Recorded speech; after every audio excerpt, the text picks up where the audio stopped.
Acompaña la doctora Denise, que nos va a presentar el tema de diálisis peritoneal. Los dejo con ella para que inicie con su exposición. Gracias, doctora. Buen día.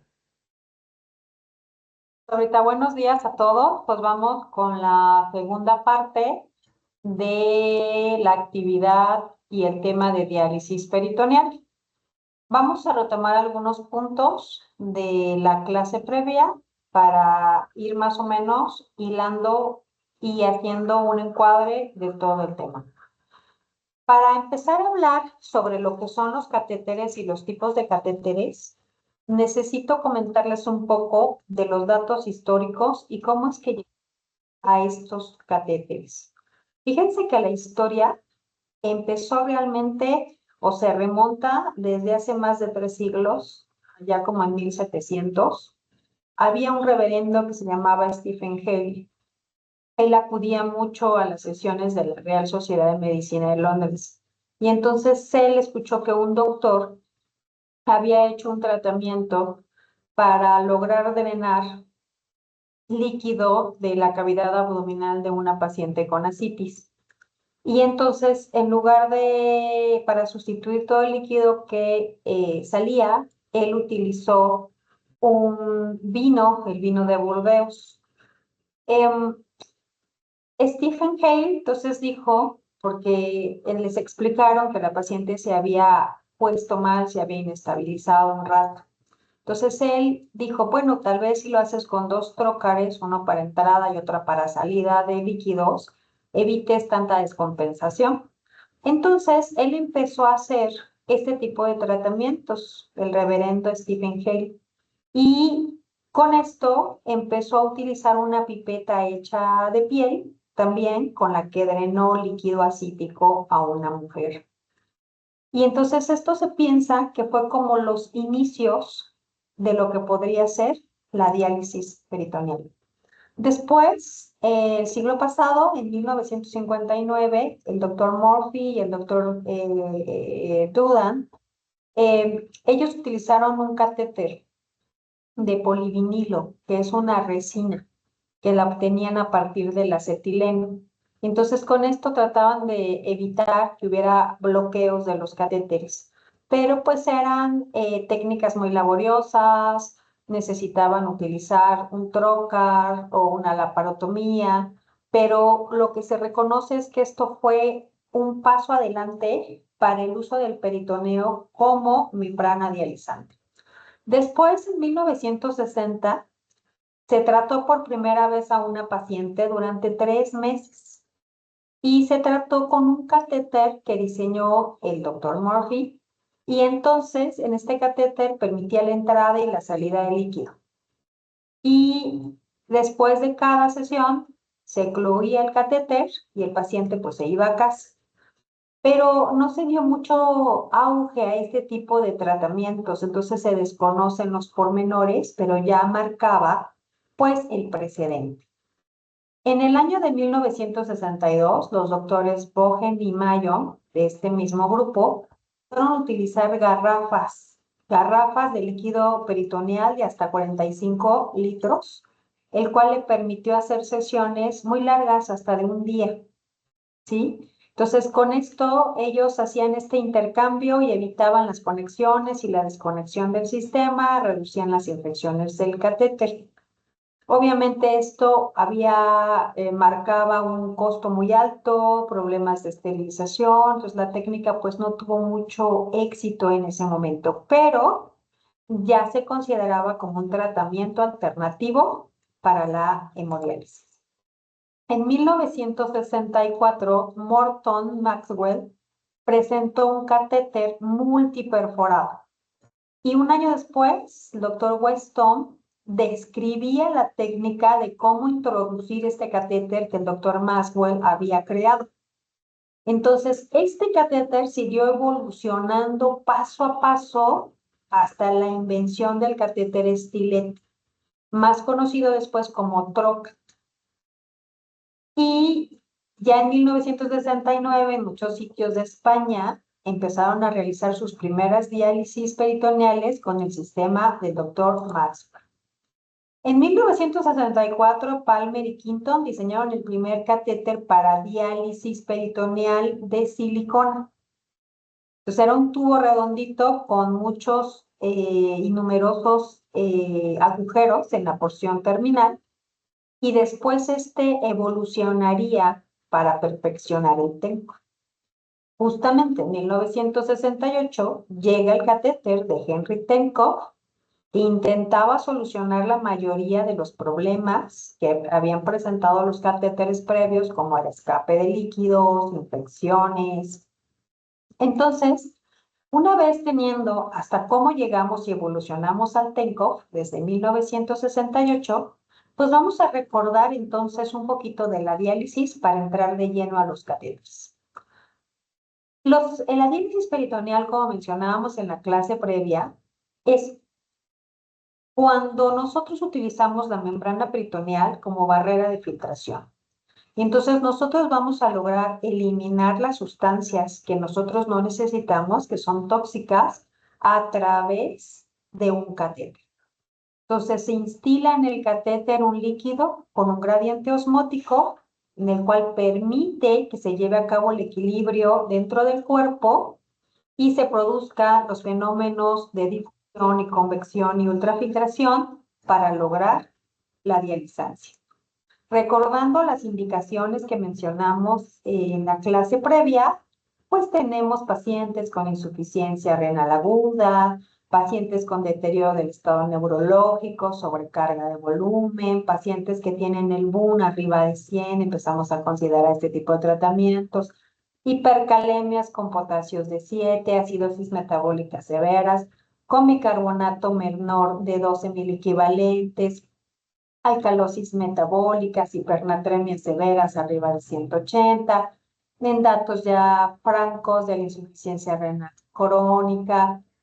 Todos estos indicaciones y contraindicaciones que mencionábamos en la clase previa.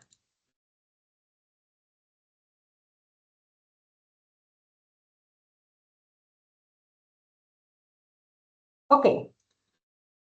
Dentro de las ventajas y desventajas que mencionábamos, ya habíamos comentado que una ventaja es que se hacía en casa, es relativamente fácil de aprender, permite al paciente viajar, el balance de líquidos es pues más leve, no hay tanta inestabilidad hemodinámica, y las desventajas pues, que requiere un alto grado de motivación, necesitamos tener un lugar específico para la diálisis, métodos higiénicos altos y obviamente, como en todas, puede haber complicaciones. Entonces, el líquido de diálisis se va a infiltrar a través de un catéter de diálisis peritoneal, el más común es el de Tenkoff, y por otra bolsa se elimina una vez llevado a cabo la diálisis. Ahora bien, si hablamos de lleno los catéteres, pues el catéter es el elemento esencial para llevar a cabo la diálisis. No hay otra manera. El catéter es el elemento que permite la comunicación entre la cavidad peritoneal y el exterior. Y mi catéter puede ser de tubo de silicona o poliuretano. Estos también se pueden dividir en flexibles, semirrígidos y pueden tener longitud variable. Tienen una porción externa a la cual se va a unir la línea de transferencia y una porción interna que tiene un trayecto subcutáneo y un trayecto intraperitoneal. Aquí vemos las partes de este catéter y esto lo vamos a estar mencionando en el transcurso de esta clase. Como vemos aquí la porción externa conectada a su línea de transferencia, una porción intraparietal y una porción intraperitoneal donde tienen los múltiples orificios de salida de líquido.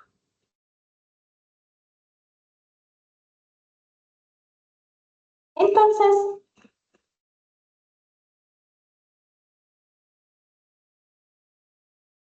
cuando hablamos de los catéteres, vemos aquí que los tipos de catéteres que se usan con mayor frecuencia es el TENCO. Pero a partir del TENCO han habido numerosas modificaciones. El TENCO puede ser un TENCO rígido, un TENCO recto o un TENCO en cola de cochino. Ahorita vamos a ver y a ver las modificaciones que han sufrido estos catéteres.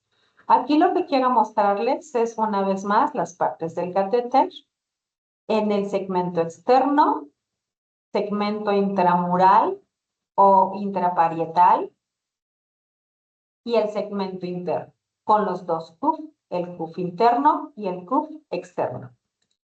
Aquí vemos los tipos de catéteres que pueden haber. Como mencioné, el TENCO recto, flexible, el TENCO curvo o cola de cochino, flexible, el catéter Missouri, también flexible, un catéter Missouri cuervo flexible o un catéter rígido, que lo utilizamos frecuentemente en diálisis agudas. El catéter de Tenkov, entonces, este es el primero en el que vamos a hablar. Esto principalmente está compuesto de poliuretano, ¿sí? Y también lo componen, los catéteres están compuestos tanto de poliuretano como de silicona. Y esto es muy importante porque nos van a permitir promover el desarrollo del epitelio escamoso en el túnel subcutáneo próximo al catéter y en el orificio de salida y dentro de la pared abdominal. Este epitelio tiene dos funciones. Uno, primero, es que no se mueva, que no migre. Y dos, que evita la entrada de bacterias al catéter. Entonces es como si fuera una prótesis de un tubito redondo, comúnmente de silicona, puede ser también de poliuretano, y tiene tres segmentos, como ya los mencionamos, la porción externa, la intraparietal y la intraperitoneal.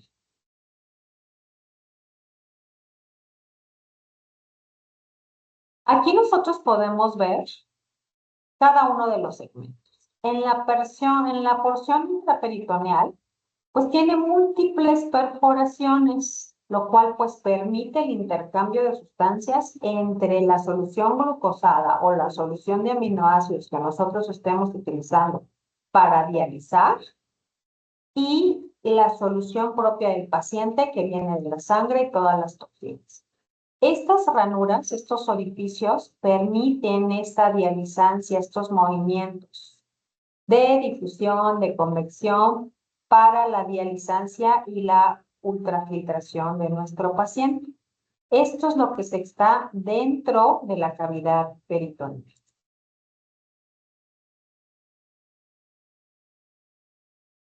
Esta es la porción intraparietal. La porción intraparietal puede tener uno o puede tener, conocemos como Q. Estos tienen la función de crear una respuesta inflamatoria que al progresar esta respuesta va a permitir el crecimiento del tejido fibroso. Y entonces esto nos permite que las bacterias no pasen a la cavidad peritoneal y también nos va a permitir evitar la migración del gas.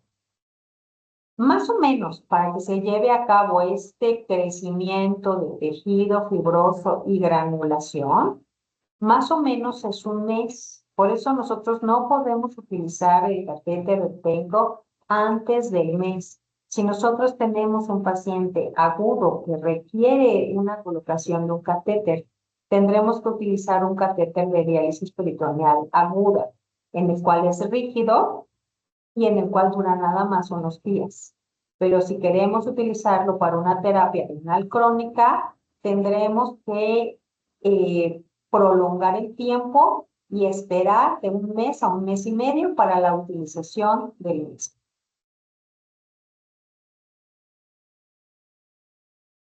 En la porción externa es el que se observa a partir del orificio de salida. Y es la que nosotros podemos ver al exterior, es la que el paciente puede ver. y es donde se va a conectar la línea de transferencia, que después es lo que se va a unir, como vemos aquí, a mis soluciones. Entonces, esta parte externa, más o menos, debe de medir de 8 a 10 centímetros. Entonces, ¿por qué tuvieron que hacer modificaciones al catéter de Tenco? ¿Qué es lo que un catéter nos tiene que dar para nosotros tener la certeza que es un catéter que va a servir? Primero tiene que ser un catéter que no migre de donde nosotros lo estamos implantando, que no se infecte o que se infecte lo mínimo posible, que no se obstruya, que sea biocompatible, que no haga ningún tipo de reacción en el paciente, que sea fácil de implantar y también de extirpar, que permita un buen flujo de entrada y de salida sin causarle dolor al paciente y que requiera un mantenimiento fino. Entonces, de acuerdo a esto, el catéter que más utilizamos en el mercado pues es el TEN. Puede ser de 1 o de 2 Q. Y a partir de esto vinieron diferentes modificaciones para formar el catéter Lightcap, cuello de cisne, Tenco con final en rabo de cerdo, Missouri, Moncrief, de Cruz, posicionante, etc. Aquí vemos algunos de ellos. Este es un catéter de Tenco flexible que tiene un solo Q, un catéter de Tenco que tiene 2 Q. Vemos aquí otro tipo de catéter que es de cola de cochino. Vemos catéteres, por ejemplo, que es el autoposicionante material, un material que permite que se quede colocado intraperitonealmente y que no se mueva, que ahorita vamos a hablar de él, y algunos otros catéteres. Entonces, a partir del TENCO, se diseñaron muchos más.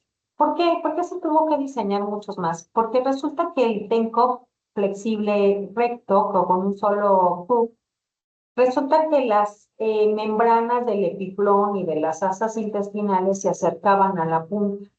Y entonces esto obstruía los pequeños orificios, obstruía el flujo de salida del catéter. Esto provocaba una fuerza de succión. El paciente tenía menor ultrafiltrado, el catéter no era tan útil, la funcionalidad bajaba y además daba mucho dolor. Entonces, de acuerdo a esto, se empezaron a hacer modificaciones. La primera modificación la sufrió el mismo Tenco per se, en el cual hicieron una modificación al final en la región intraparietal, perdón, intraperitoneal, en la cual le pusieron una espiral y le llamaron rabito de cerdo. Entonces, este es el famoso Tenco con cola de cerdo. ¿Esto para qué nos sirve? Pues permite separar la capa parietal de la capa visceral. Ustedes recuerdan que en la primera clase dijimos que el peritoneo tenía dos capas, visceral y parietal. Bueno, justamente esta modificación, esta espiral, hacía que se separara la capa visceral del peritoneo de la capa parietal. Entonces, esto hacía que la punta del catéter estuviera más protegida y los agujeros estuvieran más libres y tuviese una mejor funcionalidad. Entonces, este fue uno de los primeros cambios. Los cambios pueden ser a nivel de las porciones intraperitoneales del catéter o intraparietales. Y este fue un cambio intraperitoneal. Después apareció el catéter de Toronto, perdón, o llamado TWH.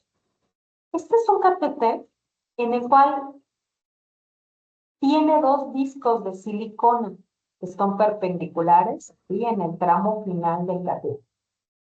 Y entonces estos dos discos de silicona perpendiculares permiten separar el epiplón y el intestino de los agujeros del catéter y da una mejor funcionalidad. El catéter Lightcap, como ustedes ven aquí, parece una nave espacial. tiene una angulación preformada de 90 grados y termina en un disco que está como dividido con dos columnas muy pequeñitas. Este disco te permite que se fije a la pared anterior del abdomen y que no se migre. Y además en la periferia del disco es donde se lleva a cabo la entrada, la salida del líquido, es decir, el intercambio. Entonces evitan también que el EpiPlum obstruya estos agujeros de diálisis y no funcione. Entonces estos son otros tipos para utilizar. El Toronto y el Aita. El catéter autoposicionante que les mencionamos se parece mucho al TENCOF, pero resulta ser que en su extremo más distal tiene un pequeño peso de 12 gramos que es de tungsteno. Y entonces esto favorece que una vez que se instala el catéter, se quede en la parte inferior de la cavidad peritoneal y no se mueva. Este es el catéter autoposicionante. Otras modificaciones que pues han sufrido es que el TENCOF, en lugar de silicona, lo hicieron de poliuretano y entonces su diámetro es mayor, es de 3.25 milímetros, pues permite el drenaje con una mayor funcionalidad. Antes, el drenaje en el antiguo tipo de TENCOF era de 20 a 30 minutos. Ahorita, con estas nuevas modificaciones en el catéter, tanto la instalación del líquido como la salida, no debe de superar unos 12, 13 minutos. No más allá, si no estamos hablando de catéter disfuncional. Las modificaciones, como mencioné, pueden ser intraperitoneales e intraparietales dentro del catéter. Y dentro de las modificaciones intraparietales, lo que querían hacer es dos cosas. Uno, evitar el desplazamiento y prevenir las infecciones. Con los cambios o las modificaciones intraperitoneales en los catéteres, lo que querían hacer es evitar que se obstruyera por las asas del hemiclón y del intestino. Pero a nivel de las modificaciones de la porción intraparietal, lo que ellos quieren es evitar procesos infecciosos y desplazamientos. Entonces, si ustedes se fijan, el catéter Toronto, como les mencioné, tiene dos discos, zonas que eviten que se una el epiplón a los orificios y los obstruyen, pero resulta también que tienen un disco como de dacrón y al lado de este disco tienen otra sustancia de silicona. Y esto permite tanto que no se mueva, como también permite minimizar las fugas y también de alguna manera minimiza un poco el riesgo de infecciones.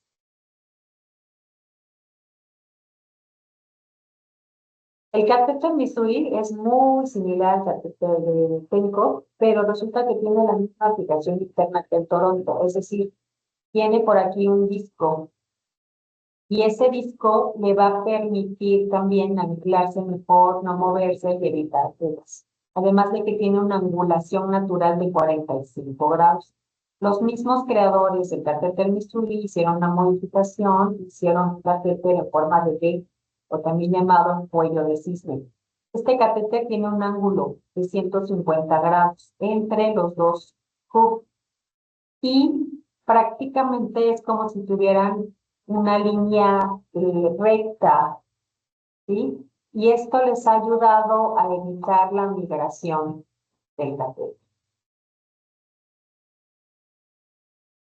Tenemos otro tipo de catéter, que es el catéter en asa de cubo o cruz. Y entonces está como, tiene como dos curvaturas, tiene una curvatura que termina como en ángulo recto y que tenga una salida caudal. Entonces, este tipo de catéteres también está fabricado por poliuretano, tienen un calibre interno pues mayor y lo que permite es evitar la migración del catéter. El catéter de Moncrief-Popovich también es muy parecido al TENCOF, es al TENCOF cuello de cisne y tiene una peculiaridad que el cup externo, ustedes se fijan, es mucho más largo que el interno. Y entonces tiene una técnica especial de implantación y esto permite que tenga una mayor resistencia a las infecciones. Pues aquí vemos el desfile de todos los catéteres, catéter en cola de cochino, vemos por aquí el catéter de forma de cruz, de cuello de cisnes, todos los tipos de catéteres que se encuentran en el mundo. Realmente, ¿qué tipo de catéter es mejor? ¿Qué tipo de catéter es peor? También depende mucho del cirujano. Depende mucho cómo se instale, cómo se coloque la técnica para que este catéter dure mucho tiempo. Hay diferentes estudios donde han hecho comparaciones, por ejemplo, entre el Pencroft de cola de cochino y el catéter de Toronto. Y se ha visto que en realidad tienen la misma durabilidad y no hay tantas complicaciones y más bien depende mucho de la técnica del cirujano. Y entonces la colocación del catéter pues consiste en introducir este tubo blando a través de la cavidad peritoneal, atravesando los planos abdominales y obviamente esto va a crear una entrada no natural. Entonces hay que hacer una muy buena historia clínica para saber si nuestro paciente es candidato a una diálisis peritoneal. De entrada en un paciente joven, en un niño, la primera indicación sería si no tiene tantas cirugías en el abdomen como se mencionó y no hay tantas contraindicaciones, podría ser un buen candidato a diálisis peritoneal. Si las condiciones en casa, si tiene apoyo y red familiar, también es un buen candidato. Entonces se tiene que hacer una buena valoración de la exploración física para no meterlos a diálisis peritoneal y que al mes o a los 2 meses digamos, no, pues es que nunca funcionó, no funcionó en el principio y pasemos diálisis. Por eso es sumamente importante la exploración física. Hay que hacer una buena historia clínica y hay que preparar al paciente y hay que preparar el material.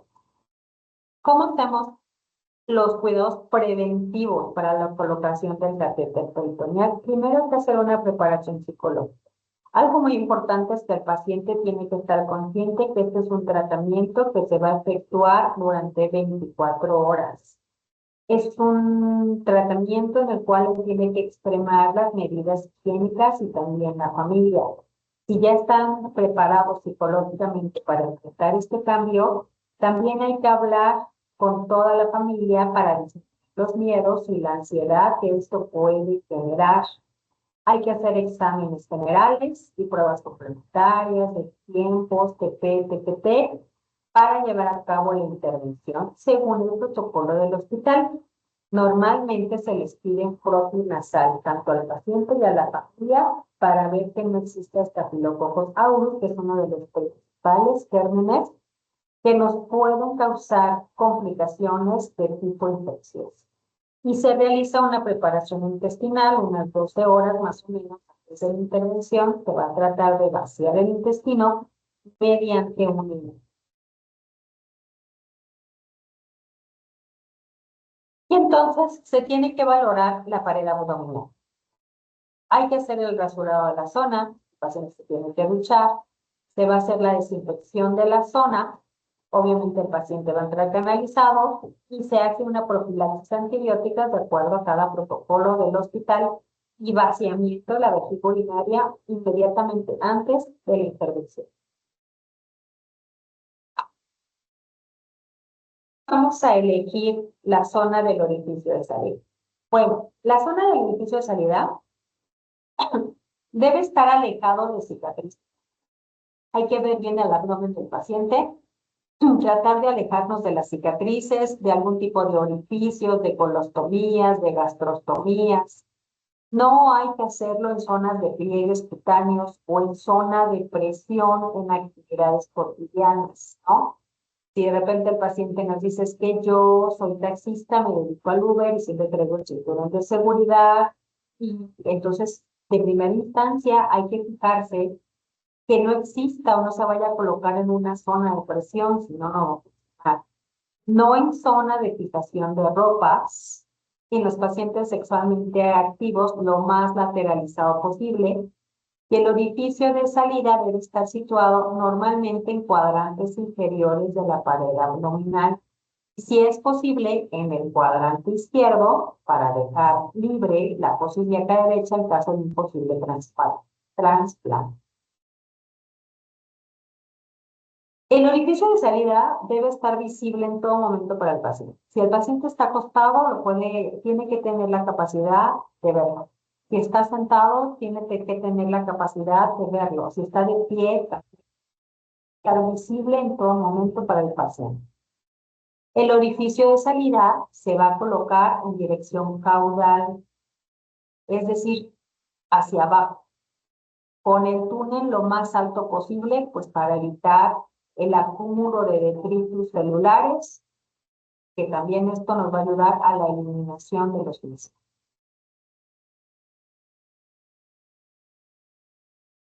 La instalación de un catéter por vía peritoneal se puede realizar por diversas técnicas.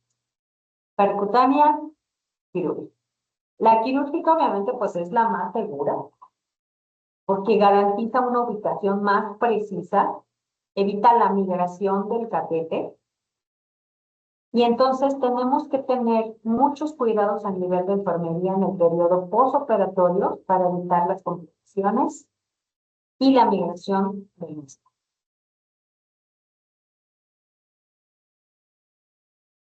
De forma general, tenemos la técnica de Seldinger o inserción percutánea. Aquí lo que se realiza es un marcaje en el sitio de colocación. Ustedes se fijan, aquí está la cicatriz umbilical del paciente. En este caso, con el paciente decidieron hacerlo del lado derecho por alguna situación específica que el seguro tenía. Hicieron el sitio de punción y el orificio y el sitio de salida del catéter. Entonces, van a realizar un marcaje para saber por dónde van a entrar y dónde van a salir. El abdomen, pues obviamente es preparado con una técnica séptica y se va a anestesiar la zona quirúrgica. Se mide el catéter del sitio de inserción hacia donde se encuentra el dispositivo de Dacron y se realiza la incisión aproximadamente a 2 minutos.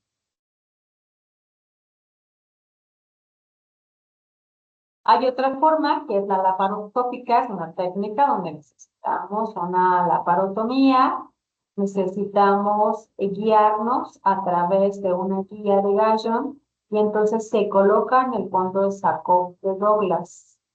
Y es otra técnica que podemos utilizar para la colocación del catéter. La técnica más segura, como les comenté, pues es la quirúrgica, es una intervención, y entonces se va a realizar una incisión infraumbilical transversa, ya sea del lado derecho o izquierdo, para permitir la colocación del catéter. Vamos a ver ahorita un video de cómo es que se lleva a cabo la colocación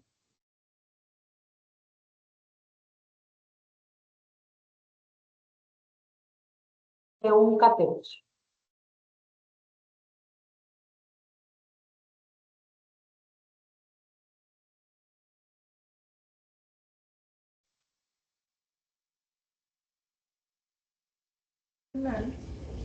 Está lo que es la diálisis peritoneal, la hemodiálisis y el trasplante renal.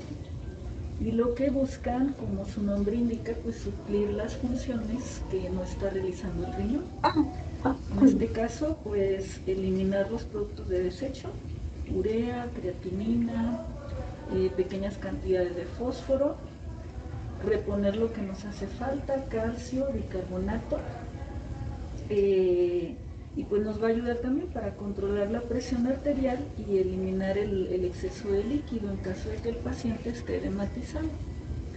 En el caso de la diálisis peritoneal, pues este es el dispositivo, que es el catéter de diálisis. Este es un catéter Tenkov recto, y estos orificios, estas fenestraciones, son el área de superficie. Esto es prácticamente lo que va colocado en el peritoneo y donde se va a llevar a cabo el intercambio de solutos, etc. El catéter cola de cochino o espiral, que es el que está más o menos así, tiene una superficie más amplia, es como del doble. Entonces, en teoría, pues catéter en espiral o cola de cochino como que limpiaría más toxinas. Nosotros pues utilizamos más lo que es el recto por motivo de que la espiral como que se nos tapa más con fibrina y es más operaciones, más recolocaciones. Entonces, este sería el catéter, esta es la parte que digamos va introducida en cavidad abdominal, entonces en peritoneo.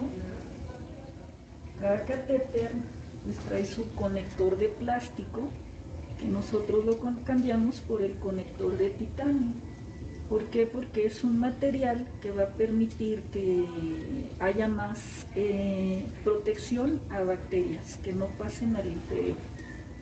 La línea de transferencia que va a ir conectada pues al conector, el conector al catéter, y acá que es donde vamos a conectar las bolsas de diálisis.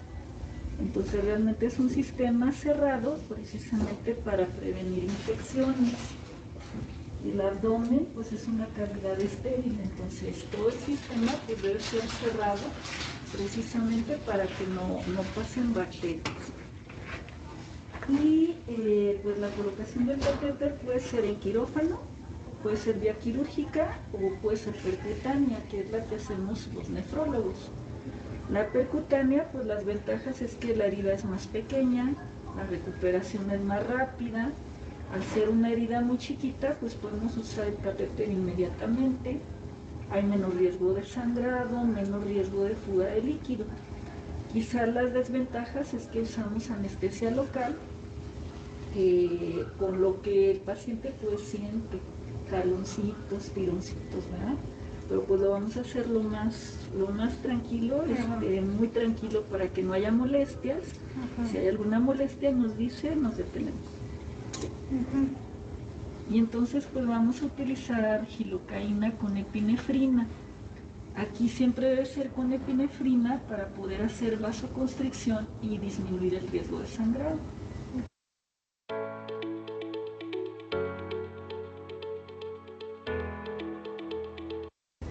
Y entonces podemos colocar nuestro catéter en línea media infraumbilical o línea paramedia. Cada una va a tener sus ventajas. En esta parte, en línea media, no hay vasos sanguíneos, entonces no hay riesgo de sangrado, pero está la unión de los músculos rectos. Entonces a la hora de perforar, pues es más complicado, está más duro. En línea paramedia, pues es más fácil perforar, colocar el catéter, pero pasan arterias, con lo que aumenta un poquito el riesgo de sangrado. Pues aquí va a depender más que nada pues, de la experiencia, de la habilidad de cada uno. Yo generalmente pues los coloco en paramedia, el riesgo de sangrado pues realmente es mínimo y aparte nos da más espacio para colocar el catéter, que si solo estamos aquí pues hay más riesgo de que se doble, de que no quede bien. Entonces a 2 centímetros de cicatriz umbilical o 2 dedos vamos a infiltrar. Entonces, un poquito de molestia, es ardor, anestesia, para que lo demás no le moleste.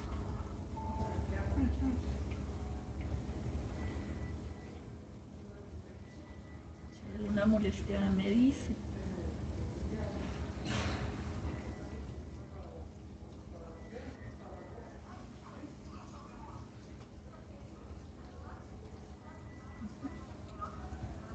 Pero bueno, ya infiltramos. ¿Esto molesta? ¿Duele? No. Va a sentir como empujón así, estiraditas así, pero no debe de doler. Si duele, le dice y ponemos más anestesia. Y entonces, del tamaño de la hoja de bisturí. Esa es nuestra herida. Pues realmente es como 1 centímetro, ¿no? Y con una Kelly recta vamos a disecar siempre en la misma dirección, hacia abajo, y disecar entonces tejido celular subcutáneo, aponeurosis, músculo, y finalmente llegar a peritoneo, que es donde vamos a introducir nuestro catéter.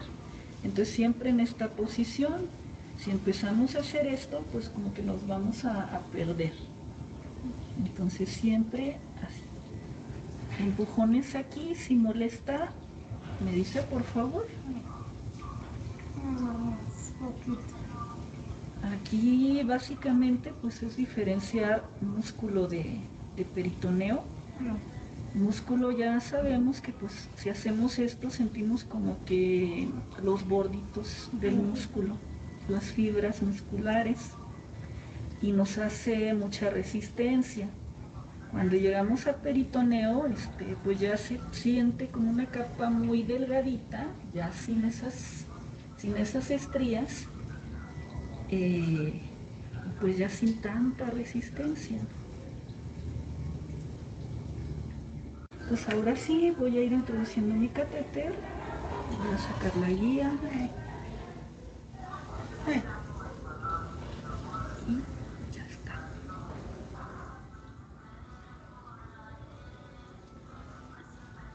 ¿Nos pueden calentar una bolsa de diálisis, por favor?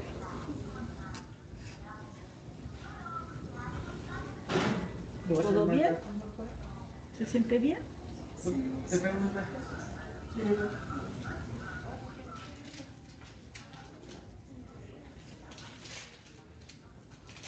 Vamos a conectar entonces nuestro conector de titanio, catéter siempre cerrado para prevenir infecciones.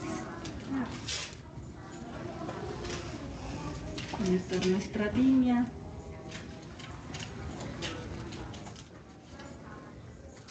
Siempre que la línea está unida, las rayitas, está cerrada.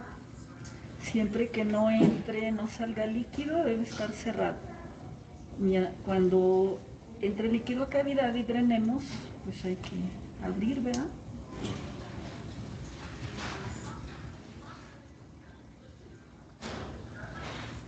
Aquí ahorita pues lo que vamos a hacer es probar primero el catéter, que esté funcional antes de hacer el túnel de salida.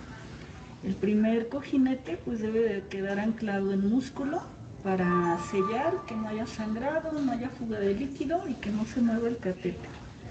Y el segundo cojinete debe quedar abajo de la piel, por eso hacemos el túnel subcutáneo.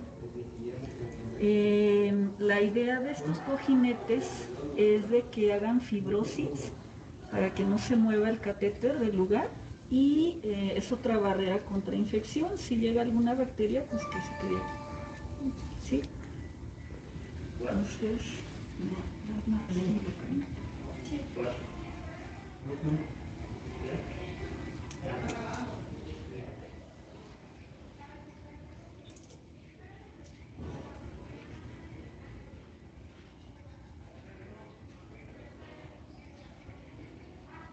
sí tiene enfermería, algo inyectable. ¿De los tubitos? ¿De los chiquitos? Sí. Sí, se me hace que sí. Muy bien. Tengo que ver las manuales de referencialización. Ahorita que tenemos abierto el catéter. ¿Le traigo más? Vamos a ir avanzando un poquito en lo del túnel de salida.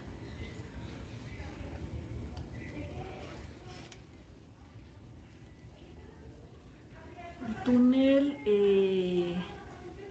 generalmente lo hacemos hacia abajo para que a la salida, digamos, del catéter, para que a la hora de que el paciente se baña, pues digamos que no caigan aquí bacterias, ¿verdad? Porque el agua va a ir así y no hay problema.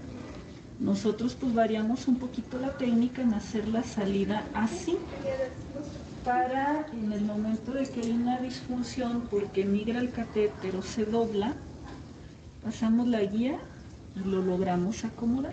Entonces evitamos una segunda cirugía en el paciente. Y pues realmente no se ha visto que aumente el riesgo de infección si hacemos la salida así. Y igual, la salida a 1 centímetro después del cojinete para que no se erosione y evitar infecciones. Entonces, un poquito más de anestesia, ya casi vamos a terminar. Vamos a infiltrar otra vez para hacer nuestro túnel de salida.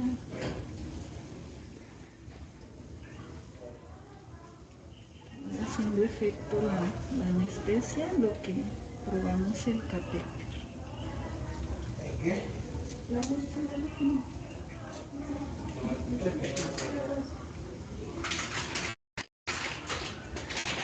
Lo vamos a abrir, doctora. Trae arriba, trae unas... ahí. Pero si te está haciendo.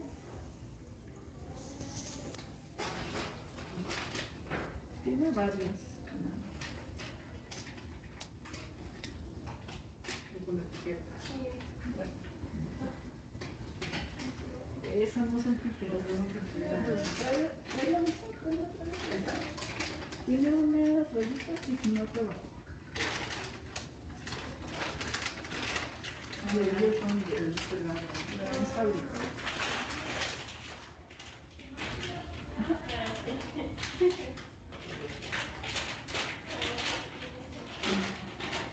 Y yo voy a tomar la bolsa. Nos vamos a acercar la música.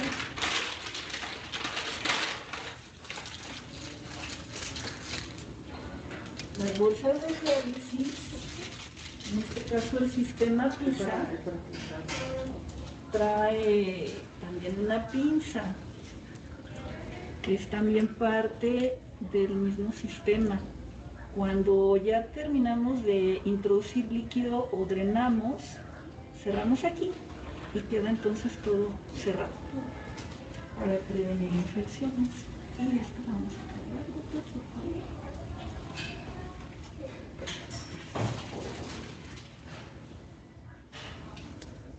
Todo el personal de limpieza, a favor de presentarse en rayos X. A todo el personal de limpieza se le solicita su presencia en rayos X. Vamos a introducir líquido en cavidad.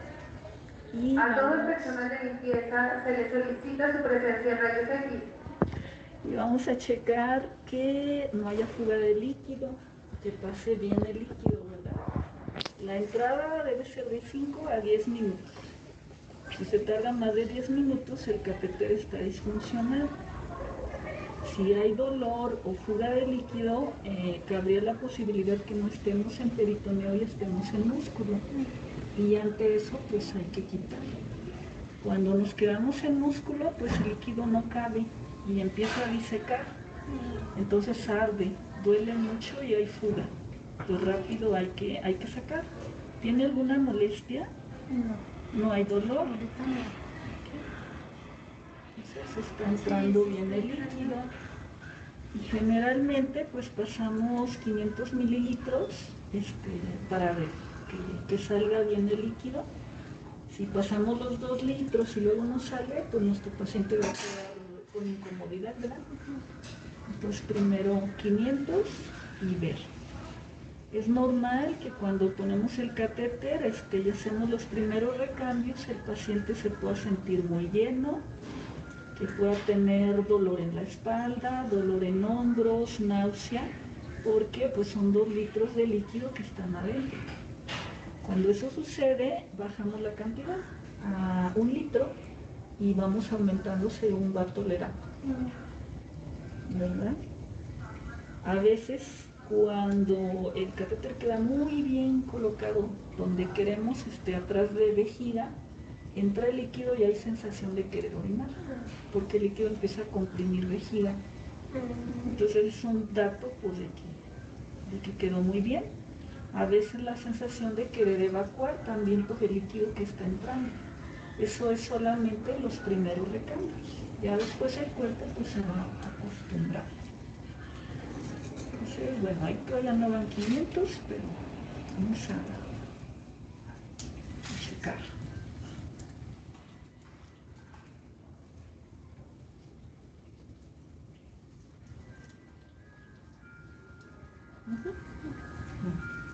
Está bien colocado. Debe de entrar, salir sin ningún problema, sin hacer resistencia. Entonces, ya que corroboramos que el catéter está bien, ahora sí podemos hacer el túnel de salida.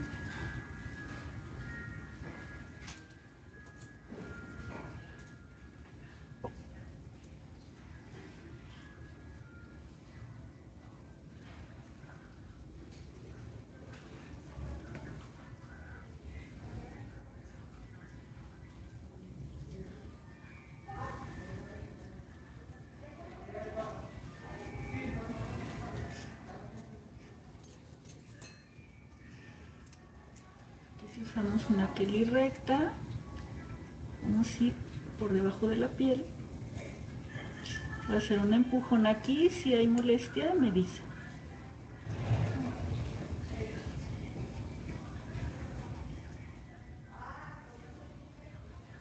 También me influye que la paciente es muy tranquila. Entre más coopera el paciente, pues es fácil, ¿verdad? También.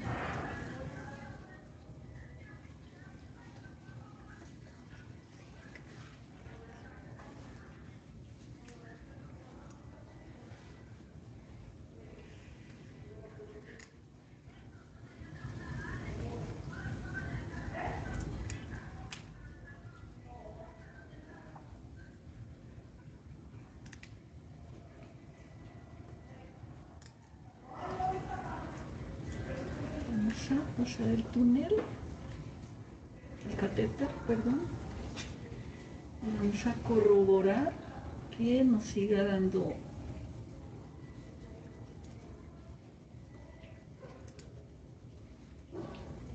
buen retorno. A veces se nos puede quedar atorado aquí y ya no funcionar, entonces por eso hay que corroborar. Y está bien.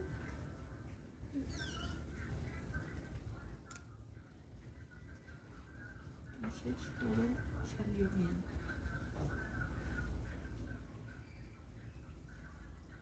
¿Van a ser igual, doctora? 3 de entrada por salida.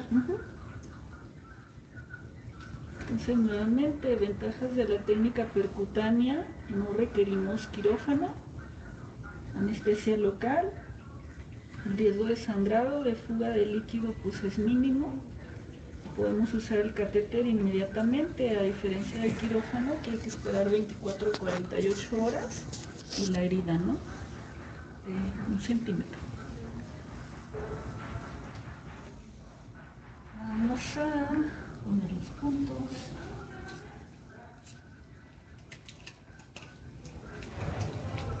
Bueno, los puntos no, porque me va a tardar más que lo que me tarda en poner el catéter. ¿Qué hacemos cuando está disfuncional el catéter? Se tarda más de 10 minutos en entrar y más de 30 minutos en salir, o los balances están positivos. Equivale a que está disfuncional el catéter. Pues tomar radiografía para ver las posibilidades.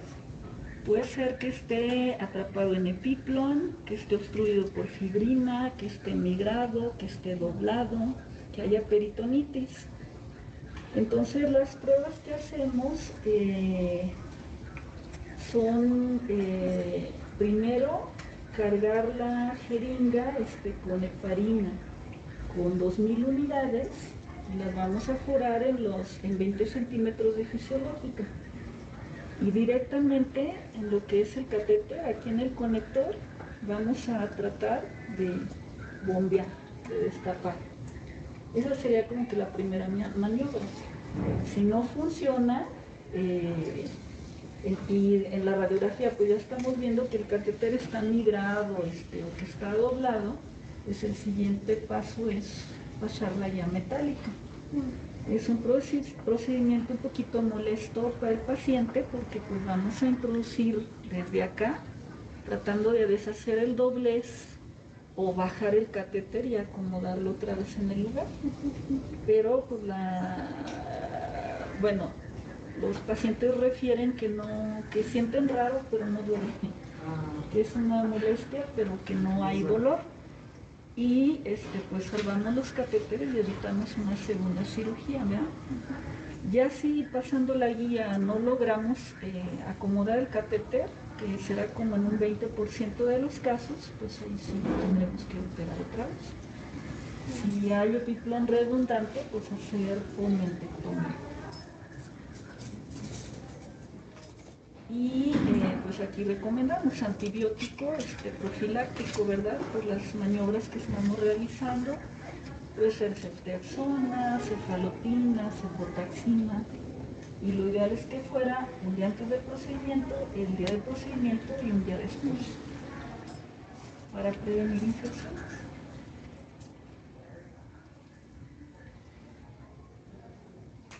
Pues ya solo vamos a colocar los puntos y ya terminamos.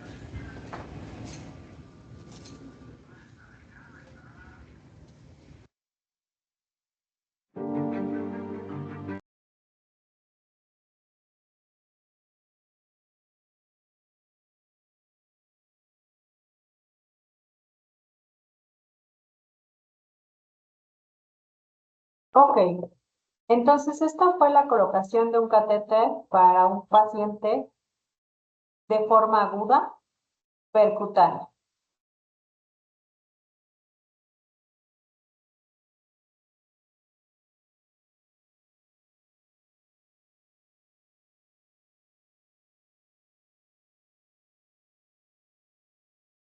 Entonces vamos a seguir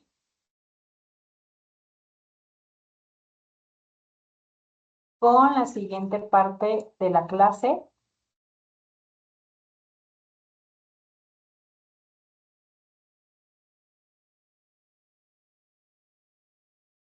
Acá, si ustedes se dieron cuenta, es una técnica relativamente rápida y es para un paciente agudo.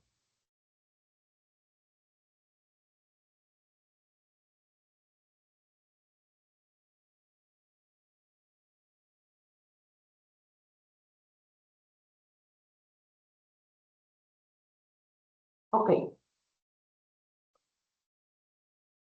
Entonces, cuando nosotros vamos a utilizar el método de cirugía, tenemos que tener cuidados intraoperatorios. Entonces, a nivel de enfermería, ¿qué es lo que tenemos que fijarnos? Que si nos están solicitando la impregnación con solución antibiótica, de acuerdo al protocolo hospital, se ejecute para evitar un proceso infeccioso. El cirujano va a abocar la piel lo más atraumáticamente posible mediante la tunelización, como ustedes vieron ahorita, no usar los puntos en el orificio de salida porque retrasan la cicatrización y estos favorecen la infección. El segmento externo no debe de medir más de 10 centímetros. Se tiene que probar la permeabilidad antes de suturar.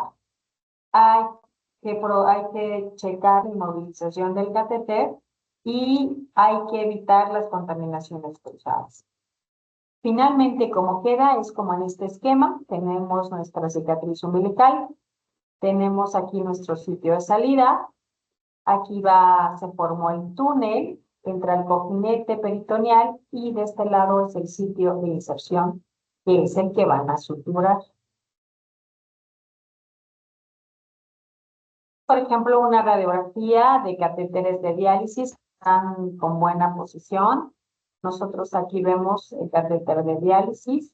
También de este lado, este tiene el material de tungsteno que aquí se observa y se implanta perfectamente en cavidad peritoneal. ¿Cuáles son los cuidados postimplantación del catéter? Bueno, ahí tiene que haber el paciente en reposo absoluto más o menos por 48 horas. No hay que levantar el apósito hasta más o menos pasados 7 días. Solo se levantará si el paciente requiere dolor o se observa sangre o hay fuga de líquido, ¿sí? Hay que observar siempre la movilidad intestinal, preguntar si el paciente no está haciendo un hilio, algún abdomen agudo y la tolerancia a los líquidos. Tras el alta hospitalaria, ¿qué tenemos que cuidar? Que la inmovilidad sea relativa. Hay que mantener el ritmo intestinal adecuado, que el paciente esté yendo al baño, ya sea de forma natural o con el uso de laxantes.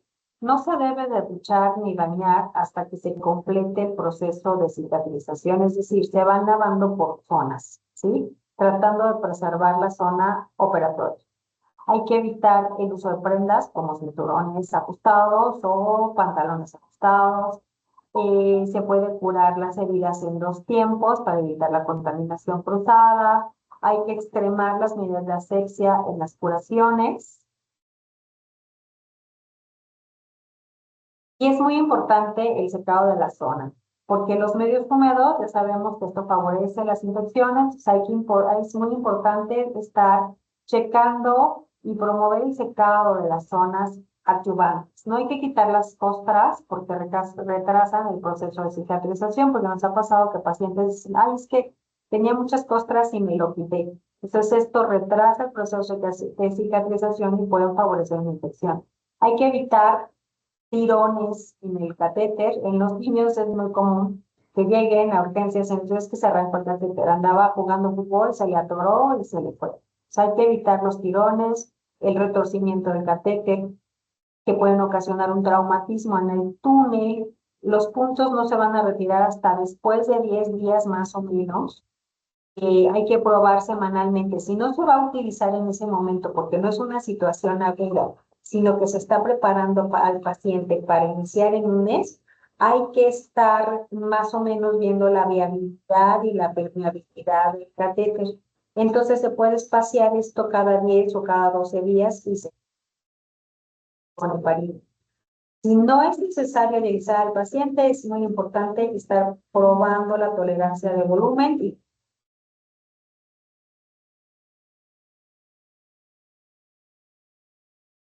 al primer signo de infección hay que tomar muestras para cultivo y más o menos tendremos que esperar un mes ya para una situación crónica que nos va a dar tiempo en este tiempo de educar al paciente. Hay complicaciones en la colocación del catéter, sí, pueden haber cosas infecciosas. Entonces, una de las complicaciones es que si lo iniciamos con mucho tiempo de antelación, puede haber riesgo de fuga. También otra complicación, riesgo de hemorragia, puede haber probabilidad de alguna hernia en 2 a 30%, es más en femeninas y pacientes obesas. Puede haber hidrotórax, es decir, el catéter se fue a otro lado, como vemos aquí en la radiografía, entonces puede haber dolor tóxico, hay bajo volumen de drenado, pero hay mucho dolor, ¿sí? Puede haber hemoperitoneo, que haya sangrado dentro del peritoneo, o quiloperitoneo, dolor lumbar, y pueden ser también complicaciones de tipo infecciosas, principalmente por gérmenes que habitan en la piel, como Staphylococcus epidermidis, Staphylococcus aureus. Los cuidados del orificio de salida ya una vez cicatrizado, ¿qué le tenemos que decir al paciente? Le tenemos que decir que ya se considera cicatrizado cuando han transcurrido de 6 a 8 semanas, su orificio de salida ya está cicatrizado. ¿Sí? Totalmente cicatrizado, inclusive hasta pasados 6 meses. Las bases son prevenir las infecciones y hay que estar examinando el orificio de salida y el túnel subcutal. La evolución del orificio de salida y la palpación del mismo por parte del personal de enfermería cuando el paciente vaya a revisión es sumamente importante. Entonces, de acuerdo a esto, aquí vemos también algunas complicaciones que pueden suceder durante la implantación del catéter. El paciente, inclusive aquí con la doctora en el video, pues pudo haber hecho una reacción vagal, ¿no? Por el dolor, que hubiera sentido demasiado dolor, entonces el tratamiento pues es la atropina. Puede haber durante la inserción edema, dolor, dificultad para la infusión. Entonces, esto sucede cuando, dice la doctora, en lugar de llegar al peritoneo, nos fuimos a nivel de músculo abdominal. Esto crea mucho dolor y hay que sacarlo inmediatamente. Drenaje hemático, es decir, que le dimos algún vaso, ¿no? Inclusive pueden requerir hasta cirugía inmediata. Pueden llegar a tener poliuria y glucosuria porque le dimos exactamente a la vejiga. Puede haber diarrea acuosa o drenaje fecaloide porque hicimos alguna perforación intestinal o dolor perineal porque hay malposición. Y post-inserción puede haber un drenaje perioficial, un edema subcutáneo por fuga de líquido o un mal drenaje porque el catéter, como menciona la doctora, está por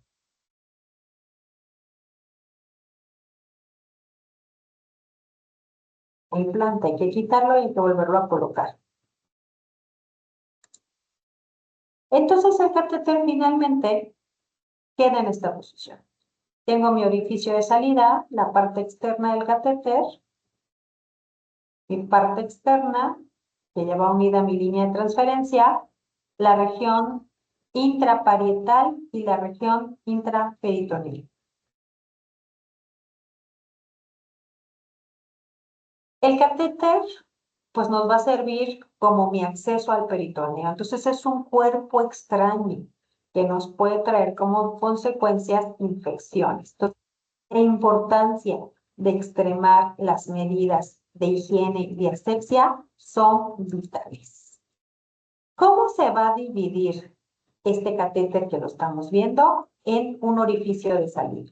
El orificio de salida es pues la porción de la piel y tejido epitelizado que rodea el catéter y que este es mi orificio de salida. El seno es el trayecto comprendido entre el orificio de salida y la esponjilla externa, que más o menos son unos 2 centímetros. Por aquí a mi esponjilla externa, eso se le conoce como seno. El tejido subcutáneo es el trayecto que se comprende entre la esponjilla externa e interna. Y más o menos suele tener unos 8 centímetros de distancia entre cada una. Este es mi túnel. Y entonces, ¿cómo lo vamos a ver en características normales? Pues cuando llega el paciente hay que revisar cómo se ve el orificio de salida. Entonces, esto tiene que ver fijado el catéter, tiene que ver una mínima cantidad de líquido seroso, no debe de haber tejido de granulación ni costras, no debe de haber eritema ni cambios con la piel y la epitelización debe de ser completa. Esto es un orificio de salida normal. Entonces, ¿qué podemos esperar cuando nosotros revisamos nuestros orificios de salida? Pues podemos ver que existe una infección del orificio de salida, del sitio de inserción, infección del seno, de la esponjilla externa, o infección del túnel subcutáneo o peritonitis. Aquí vemos la evolución de un orificio que está sano, no hay eritema, no hay granulomas, no hay pus, no hay trasudado, el color de la piel se ve normal. De repente empieza a ponerse un poco rojo alrededor del orificio de salida, el paciente vamos a notar que existen cambios, ya hay cambios en la coloración, ya hay trasudado, hay exudados, puede haber algún otro tipo de sustancias como pus, el paciente puede tener otros síntomas como fiebre, sensación de distermia, se puede sentir inflamado y entonces ya vemos todos los datos de infección del orificio de salida. Ya está eritematoso, hay exudados, hay pus, aquí ya nos habla de un proceso infeccioso. De acuerdo a la ICPD, la guía normal de los catéteres relacionadas, las recomendaciones del 2023, nos dicen que para considerar una infección del sitio de salida, ellos sugieren que tiene que existir la evidencia de secreción purulenta. Es decir, puede haber con o sin eritema, pero si no hay secreción, no entra dentro de la definición de infección del sitio de salida. Para considerar una tunelitis, debe haber una presencia clínica con o sin evidencia ultrasonográfica de colección. Es decir, para yo decir, tiene infección en el sitio de salida, tiene que haber, pues puede haber eritema, puede haber dolor, pero si no hay secreción, no se considera y entonces hay que buscar otras cosas, porque puede ser que el paciente tenga una alergia. Y entonces, esto me está dando el eritema, pero si no hay secreción, no lo podemos considerar como infección. Si el paciente tiene secreción, es una infección del sitio de salida. Y entonces, aquí se ve una infección clásica del sitio de salida.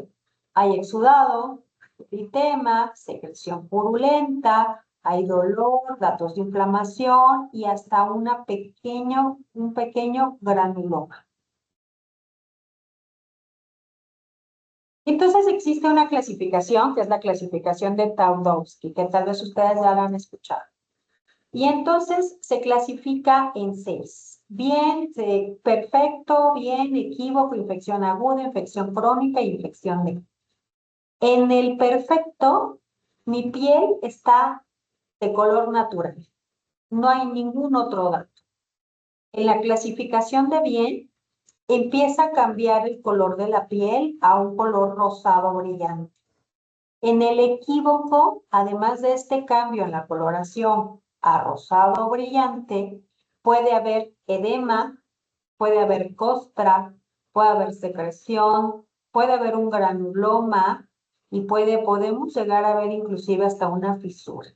Y el dolor es posible. En una infección aguda, que es menos de 4 semanas, puede haber dolor, hay cambios de coloración rosado brillante, hay edema, costra, secreción, fisura, ya empiezan los datos con mayor intensidad. ¿Cuál es la diferencia con la infección crónica que es de más de 4 semanas? Que probablemente ya no vemos la fisura. En la infección de CUF, pues está sobre el CUF el dolor, el paciente nos dice delimitadamente dónde le duele, el cambio de la piel es un color rosado brillante, hay induración del CUF, se siente duro y puede haber secreción. Aquí tenemos algunos ejemplos. Por ejemplo, este es el orificio perfecto, la piel está de la misma coloración, no hay ningún otro cambio, ¿sí? La clasificación de bien, que decíamos aquí, ya vemos un cambio en el color de la piel que empieza a ser un poco diferente. En el orificio equívoco, como ustedes ya se recordarán, puede haber presencia de costra y de exudado seco. Entonces aquí ya empezamos a ver cierta eritema, exudado seco. Cuando hay una infección aguda, tema más marcado, secreción, puede haber granuloma. Este ya es un dato de un orificio con una infección crónica. Este ya es una infección del túnel del catéter y este fue un orificio traumatizado. La clasificación de Twardowski todavía se sigue utilizando. Aquí vemos otros ejemplos. Esta es la forma perfecta, todos estos son perfectos, no hay ningún cambio en el sitio de salida. En el de buen estado o en el del bien empieza a haber cierto cambio en el color de la piel, un poquito circundante a la zona del orificio de salida. En el equívoco ya empezamos a ver cambios de coloración y un poquito de exudado. Hay presencia de costras. En la infección aguda, pues ya no nada más es cambio de coloración, ya hay exudado, puede haber secreción, puede haber granulomas.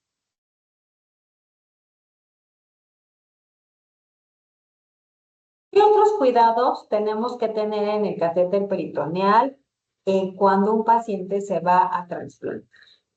Bueno, se tiene que hacer un minucioso examen del orificio de salida, hay que realizar un cultivo de la inserción independientemente del estado del que esté. Así tengo una clasificación perfecta, hay que hacerle un cultivo, hay que hacer el drenaje del líquido abdominal, también se tiene que mandar a citología y cultivo para estar seguros que el paciente no entra con ningún tipo de infección como peritonitis. Y se va a sellar el catéter con heparina al 1%.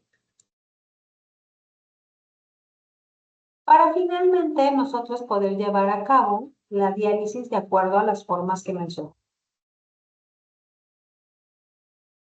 Y recapitulando la clase anterior de la técnica para conexión del paciente, les pasamos varios videos para que ustedes los pudieran ver con mucha calma. Entonces, nosotros necesitamos una serie de elementos para llevar a cabo la conexión de mi paciente, como son las bolsas estériles, con el líquido de diálisis, una bolsa de perfusión, la otra vacía, el tapón estéril, las dos pinzas, la mascarilla y paño para secar las manos, el desinfectante y el palo de botero. Recordemos que esta técnica se divide en 5 etapas. Una etapa de conexión, drenaje, purgado, infusión y desconexión. Así se divide todo el proceso de mi paciente.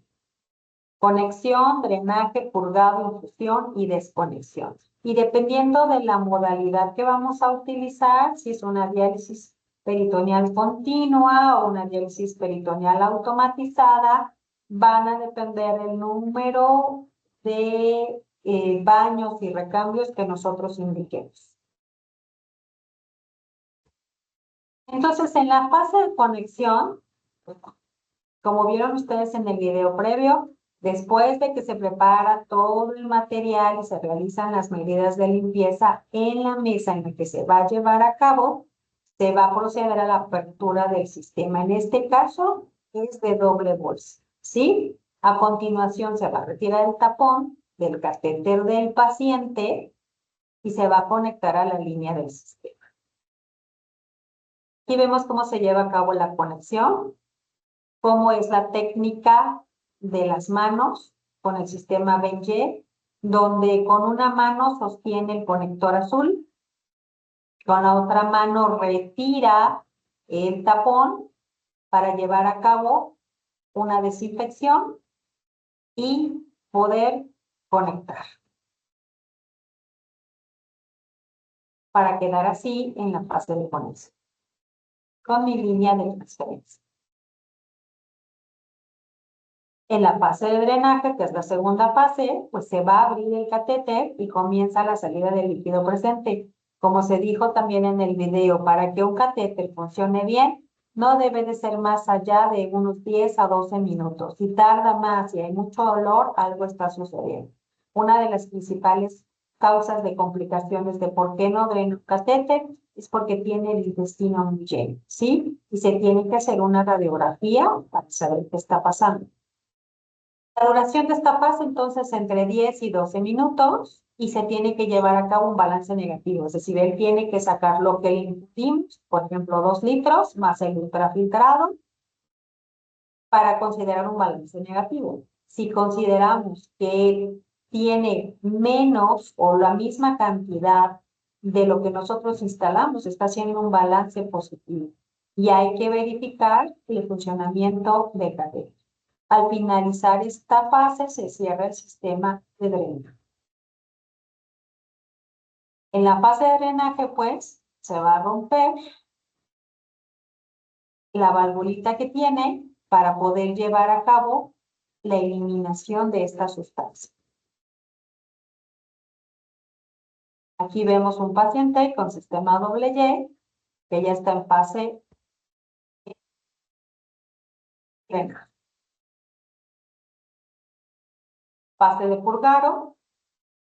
En la fase de purgado, en ella se permite el paso de una mínima cantidad de líquido desde la bolsa de infusión a la de drenaje para permitir un adecuado purgado de todo el sistema. Posteriormente se cierra la parte del sistema, permaneciendo únicamente abierta la parte del drenado. La fase de infusión. Entonces, esto es la entrada de líquido al interior de la cavidad peritoneal, el cual debe ser la misma cantidad, debe ser inclusive menor, de 8 a 10 minutos, para considerar un catéter funcional. Aquí vemos la fase de infusión con entrada y la fase de desconexión. Se realiza tras finalizar la infusión, se cierra el catéter según el sistema que se utilice y se desconecta. Hay sistemas que son sistemas doble bolsas, que se puede utilizar el anti-dis, que nos permite ir a través de válvulas, abriendo y cerrando para que sea más cómodo para el paciente, cuál se drena, cuál se ceba, cuál se infunde, cuál se cierra, y es mucho más sencillo.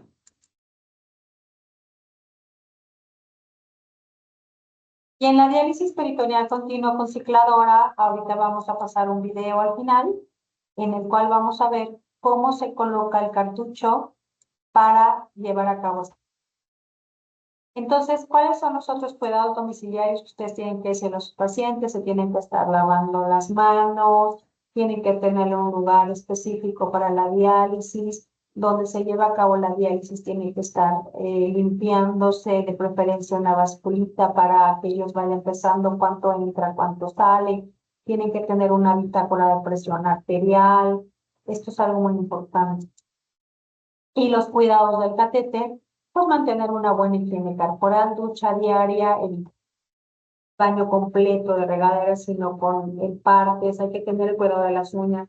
Nos ha pasado que algunas personas jóvenes traen las uñas muy largas y ellos mismos jalan o rasgan el catéter, aunque no lo crean, lo han hecho, entonces hay que tener el cuidado de las uñas, llevar ropa interior limpia, mantener el orificio de salida siempre limpio, seco, al igual que el apósito que lo recubre, tiene que estar limpio y seco. No rascarse, hay que decirle al paciente, por favor, no se estén rascando, no hay que aplicar cremas, no hay que aplicar polvos a su alrededor. Todos los días se debe de curar la salida del catéter y observar el aspecto. Hay que enseñarles a decirle, mire, si se ve medio rojo, tiene que venir, sangra, tiene que venir, si siente dolor, tiene que venir, si tiene cóstaras, tiene que venir. Inmediatamente explicarles cómo es lo normal del orificio de salida y así se tiene que mantener. Pieza del entorno físico, extremando las precauciones cuando se conviva con animales, es muy importante. Entonces hay que evitar que se esté rascando, que esté tirando el catéter, no hay que usar tijeras cerca, por favor, nos ha tocado que se llevan el catéter, no hay que usar cremas, talcos y no darse baños. Hay indicaciones para la remoción del catéter, sí hay indicaciones, por ejemplo está la peritonitis refractaria o la peritonitis por hongo, es una indicación para el retiro del catéter, infección refractaria del sitio de salida y del túnel, si no responde el antibiótico, hay que quitarlo, peritonitis por micobacterias o múltiples organismos entéricos. Entonces, voy a pasar un video en el cual nos habla un poquito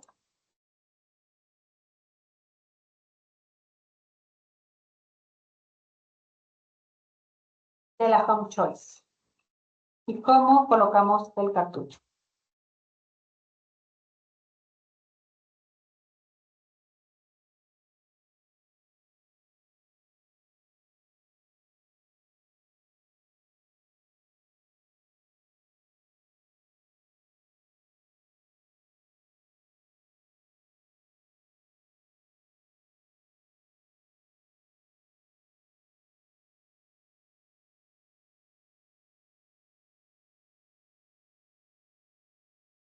El video viene en inglés, no se preocupen, no se apuren, lo que me interesa es que vean ustedes cómo lleva a cabo el procedimiento.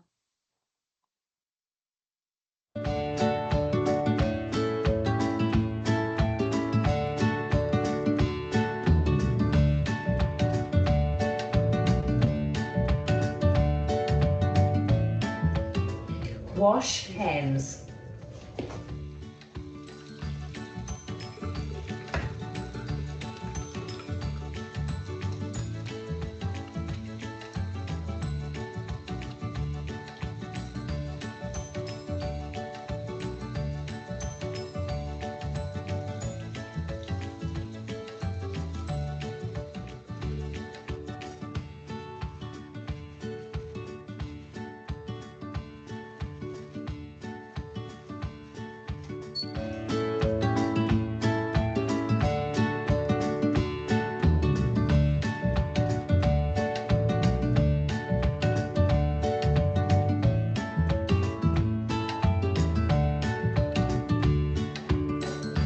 Press go, machine displays connecting to network. Place one bag on top of the heater and the other two bags next to the cycler.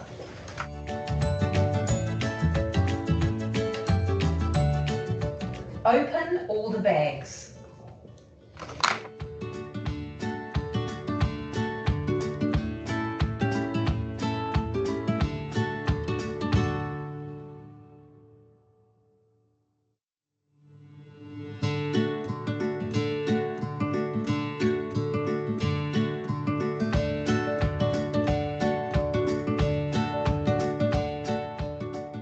Machine will say, press go to start, press go.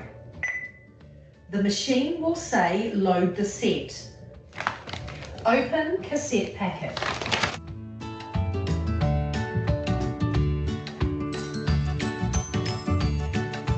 Open the door.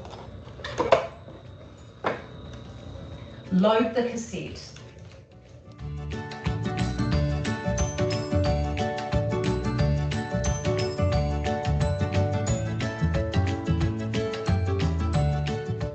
Remove the paper tape and then hang the organiser.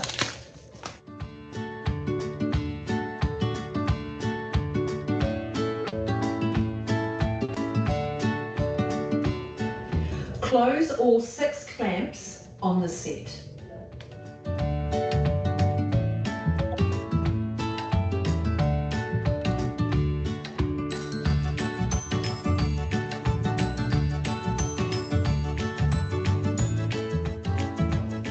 Put the drain bag on the floor and close the short back clamp.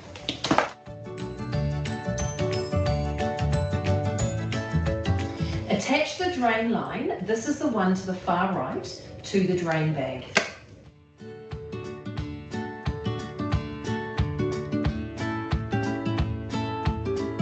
Press go.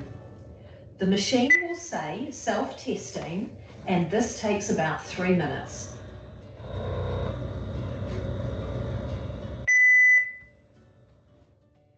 You are now ready to connect the lines to the bags. Use hand gel.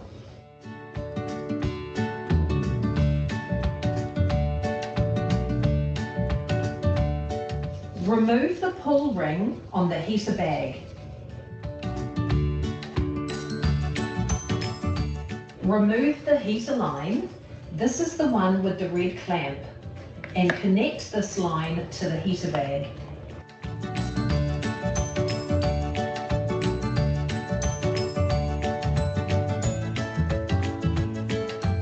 Use your hand gel.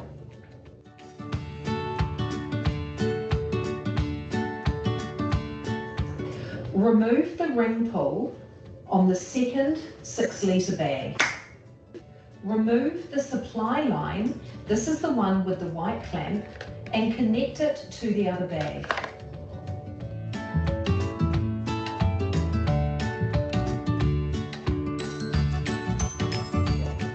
Repeat this process with the final line, connecting the blue clamp to the purple bag.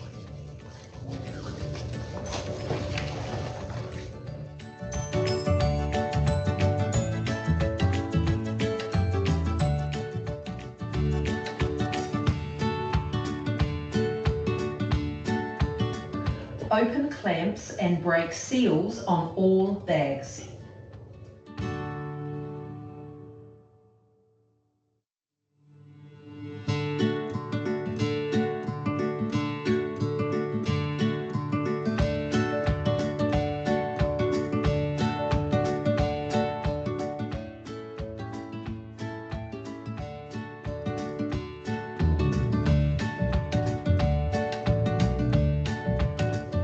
Open the clamp on the patient line.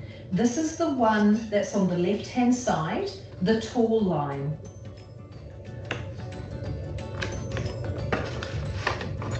And press go. The machine will display priming, and this takes approximately 8 minutes.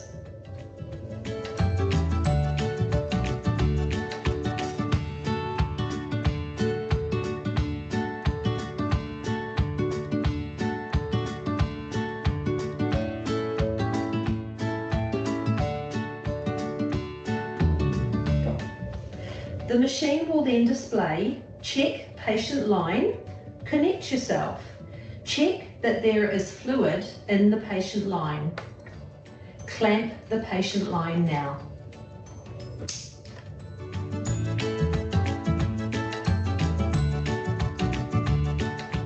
You are now ready to start your therapy.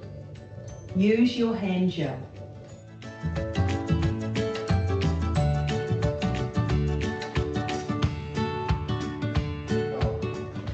Uncap the patient line on the organizer.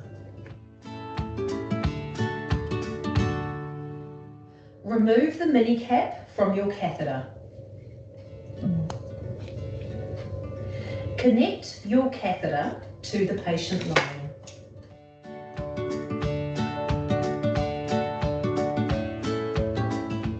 Wipe the connection with gauze. Open the twist lock and unclamp the patient line.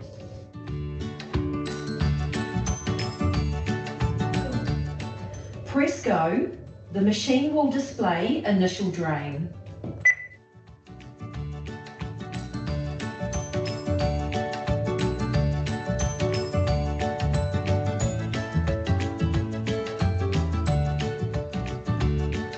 The machine will display end of therapy. Press go. The machine will display close all clamps. Close your twist lock and clamp the patient line. Close all other clamps.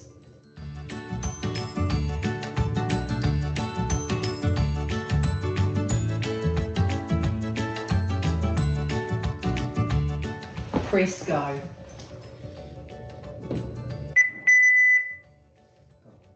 Open the mini cap packet.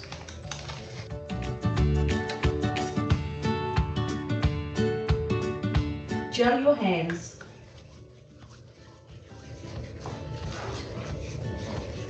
Disconnect the patient line from your catheter and apply new mini cap.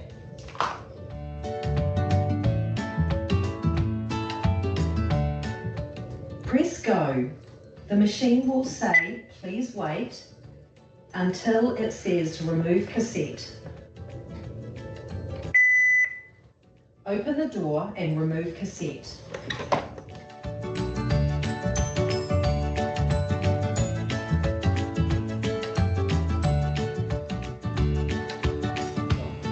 Remove the organizer from the door.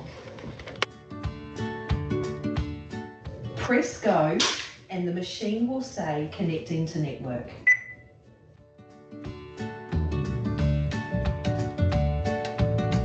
The machine will display turn me off. At this point, turn the machine off at the back.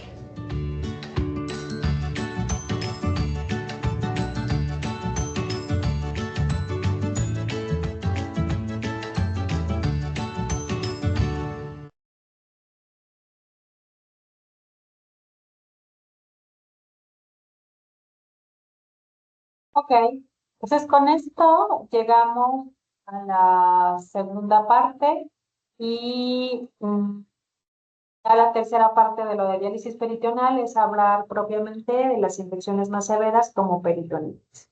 Entonces, pues les agradezco mucho la atención y cualquier cosa estamos aquí para resolver sus dudas. Gracias, hasta luego.